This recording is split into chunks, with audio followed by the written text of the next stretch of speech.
जय महाकाल। साधना ज्ञान की वीडियो देखने के लिए आपका बहुत बहुत धन्यवाद। अगर आप मेरे चैनल पे पहली बार आए हुए हैं तो रेड कलर का सब्सक्राइब बटन दबा दीजिए, या जिसने मेरे चैनल को सब्सक्राइब नहीं किया है वो रेड कलर के सब्सक्राइब को बटन के दबा के बेल आइकन जो है घंटी के आकार का, उस पर क्लिक करके ऑल पिन क्लिक कर दीजिएगा, जिससे कि हमारे चैनल की जो भी लेटेस्ट वीडियो है उसकी अपडेट आपको मिलती रहे।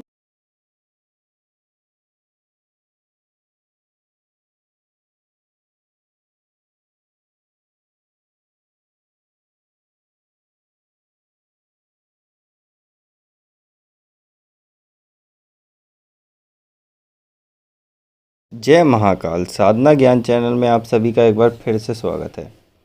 आज कुछ ऐसी चीज़ें बताने जा रहा हूँ जिसकी वजह से आप लोग बहुत से सवाल करते रहते हैं हमेशा, कि सबसे पहला कि किसी भी साधना में क्या शुल्क लेना सही है या नहीं।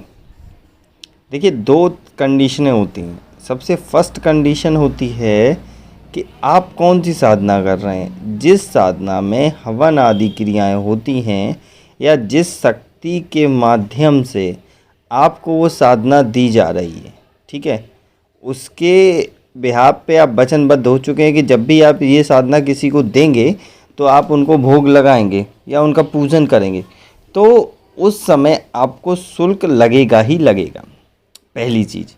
दूसरी चीज़ होती है कि जैसे मान लीजिए कि आपने कोई भी साधना ली और वो साधना आपको फ्री में मिल गई, तो मिल गई उसका मतलब ये नहीं है कि उसका शुल्क नहीं है।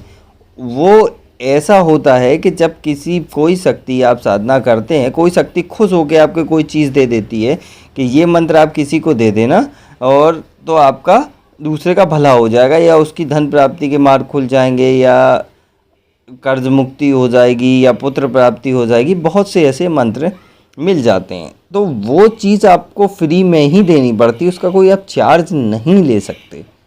क्यों नहीं ले सकते? क्योंकि आप चार्ज लेंगे तो वो चीज़ काम ही नहीं करेगी। ये भी एक नियम होता है। अब एक नियम वो आता है जिसमें आप शुल्क लेते हैं, ठीक है। तो शुल्क आपने लिया, उसका आप कर क्या रहे हैं वो आपके ऊपर होता है।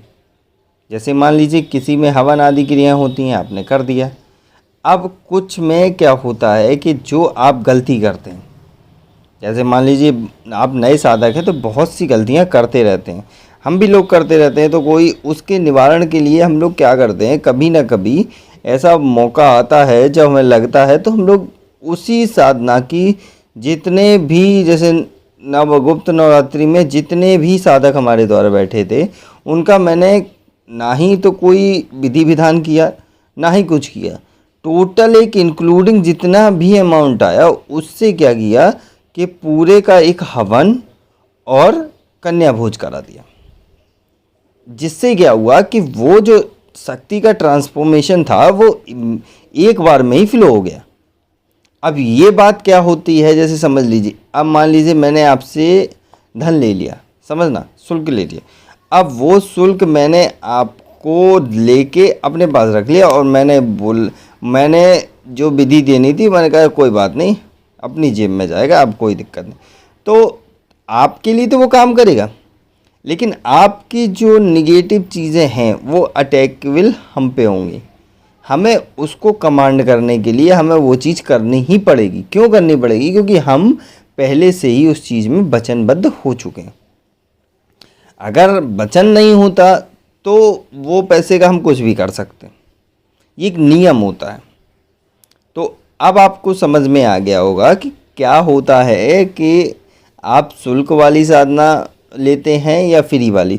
तो दोनों में तरीका क्या होता है। फ्री वाले में भी पूजन आदि क्रियाएं करनी पड़ती हैं, ऐसा नहीं है कि उसमें नहीं कर, लेकिन उसमें क्या है, वो आप नॉर्मली जो पूजन करते हैं, जो नॉर्मल, देखिए एक नॉर्मल जो साधक होता है, नॉर्मल साधक मैं बता रहा हूँ, बड़े साधकों की तो बात ही नहीं, नॉर्मल साधक होता है वो मैक्सिमम टू मैक्सिमम 15 दिन से ज़्यादा फ्री नहीं बैठ सकता। उसे कुछ ना कुछ चाहिए साधना के लिए।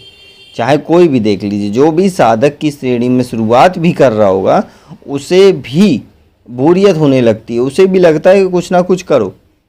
तो वो जो डेली आप पूजन आदि क्रियाएं करते हैं, हवन आदि क्रियाएं करते हैं, उसी में वो चीज़ इंक्लूड हो जाती है जो आप फ्री में विधि दे रहे हैं, किसी का भला कर रहे हैं। जैसे मान लीजिए किसी को जुकाम बुखार था, आपने बोल दिया जाओ ये कर लेना सही हो जाएगा, तो वो चीज़ भी आपके ऊपर ही आएगी, वो आप जो नॉर्मल पूजन कर रहे हैं उससे वो हट जाती है। इसीलिए मैं कहता हूँ कि पहले अपना अपना सोचो, दूसरे का बाद में सोच लेना। समझ रहे हैं आप लोग? अब ये बात तो आपको समझ में आ गई कि फ्री वाली विधियों में और पेड वाली विधि में क्या होता है। अब आता है तीसरा, आपके फॉल्टेज। जो भी आप फॉल्ट करते हैं, जैसे मान लीजिए कि बहुतों के पास पुरानी विधि होती है मेरी, और वो मुझसे बोलते हैं कि दोबारा मैं कर रहा हूँ करो, तो मैं बोल देता हूँ करो, कोई दिक्कत नहीं, पर उसकी जो क्रियाएं होती हैं वो मुझे दोबारा से करनी पड़ेंगी। क्यों करनी पड़ेंगी, उसका भी रीज़न है, क्योंकि पिछली बार आपने फोल्ड किया वो आपके अमाउंट में आ गया था, वो मैंने कर दिया। अब जो नेक्स्ट टाइम आप करोगे उसी विधि को, तो जितने भी फॉल्टेज आएंगे वो मेरे को झेलना पड़ेगा। अब उस टाइम मैं क्या करता हूँ कि अब आप देखिए, आपसे तो कोई अमाउंट नहीं लिया, तो अब मैं क्या करता हूँ, अब वो करता क्या हूँ कि अब जो मैं साधना कर रहा हूँ उसी समय आप लोगों से बोलता हूँ कि ये जितने पास मेरी वाली विधि जिसके पास है वो दोबारा कर सकता है, जिसका मन है। क्यों? उस समय मैं ऐसी ऐसी क्रियाओं में बिजी होता हूँ कि मुझे डेली कुछ ना कुछ करना ही है, हवन करना है या भोग कर चढ़ाना है या कुछ करना, तो वो चीज़ें वहीं पे आपकी जो भी निगेटिविटी है वो चीज़ें वहीं दब जाती हैं। ऐसे करके इन पॉइंटों को रोका जाता है।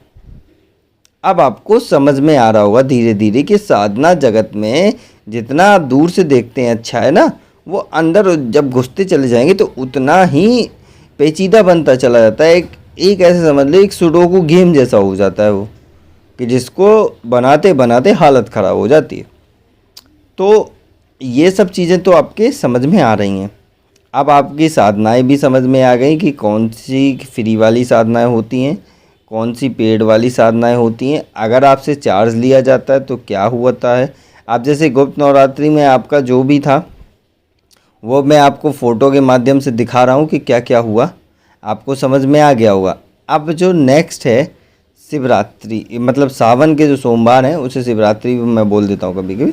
तो सावन के जो सोमवार हैं इसमें साधना होगी रति प्रिया की। रति प्रिया यक्षिणी बोल लो या रति की साधना बोल लो या रज की अति बोल लो, कुछ भी बोल लो, ठीक है। अब ये साधनाएं होंगी यक्षिणी की रति की साधना से, ऐसे समझ लो, ठीक है। तो उसके लिए जो भी चार्जेबल होगा, कितना होगा, क्या होगा, वो विधि विधान के हिसाब से बताया जाएगा। वो जिसको करना है वो करेगा, तो वो संपर्क करेगा मुझसे, जो भी लिंक है डिस्क्रिप्शन में या नंबर है वहाँ से, ठीक है। और आपके जितने भी सवाल हैं, क्वेश्चन हैं, उनकी भी वीडियो लेके आऊँगा, लेकिन बस समय देना पड़ेगा आपको। टेलीग्राम पे भी आप सवाल पूछते हैं, व्हाट्सएप पे भी, दो जगह एक सवाल मत पूछिए, एक जगह एक सवाल पूछिए। फ्री होके जवाब वही मिलने वाला है, बदलेगा नहीं। अगर मैंने आपको बोल दिया कि मैं ये साधना नहीं दूंगा, चाहे वो पेड हो या फ्री हो, दो में से कुछ भी नहीं, आप चाहे मेरे को 1 करोड़ भी देंगे तो भी मैं नहीं दूंगा, तो उसका मतलब ये नहीं है कि आप 4 जगह मैसेज करके मुझसे पूछोगे और तो मैं आपको जवाब बदल दूंगा। जवाब वही रहेगा मेरा। नहीं देनी है तो नहीं देनी, क्योंकि वो कुछ चीज़ें आपको देख के ही, सोच के समझ के ही बताई जाती हैं कि हाँ ये चीज़ आपके लिए सूटेबल है या नहीं है, ठीक है। ये बातें आपको समझ में आ गई। अब अगर आपको ये वीडियो मेरी पसंद आ रही हो, समझ में आ रही हो, तो आप लोग कमेंट में लिख सकते हैं कि क्या पैसा लेना सही है या गलत है। वो आप लोग कमेंट में ज़रूर लिखिए, क्योंकि मुझसे मुझे भी पता लगेगा कि आप लोग क्या सोचते हैं साधना जगत के बारे में और मैं क्या सोच रहा हूँ आप लोगों के बारे में, ठीक है। तो अब मेरे को इजाज़त दीजिए, क्योंकि अभी आपकी रति की जो साधना है वो भी मेरे को पूरा बनाना पड़ेगा विधि विधान के हिसाब से। तो अब मेरे को इजाज़त दीजिए, अब रति की जो वीडियो आएंगी वो नेक्स्ट वीडियो में आएंगी। तब तक के लिए जय महाकाल। अगर आपको हमारी दी गई जानकारी पसंद आई हो या वीडियो आपको अच्छी लगी हो तो लाइक के बटन पे क्लिक करिएगा। अगर आपको पसंद नहीं आई है तो डिसलाइक के बटन को क्लिक करिएगा।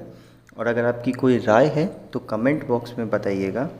अगर आपको वीडियो किसी और को शेयर करनी हो तो शेयर बटन पे क्लिक करके किसी भी फंक्शन से आप दूसरे को भेज सकते हैं। अगर आपको हमसे किसी भी तरह की और जानकारी चाहिए तो डिस्क्रिप्शन में जो हमारा नंबर पड़ा है व्हाट्सएप पे, वहाँ पे मैसेज करेंगे तो वहाँ पे आपको टेलीग्राम ग्रुप के लिंक आ जाएंगे जो डिस्क्रिप्शन में पड़े हैं, अगर वो आपसे ओपन नहीं हो रहे हैं तो।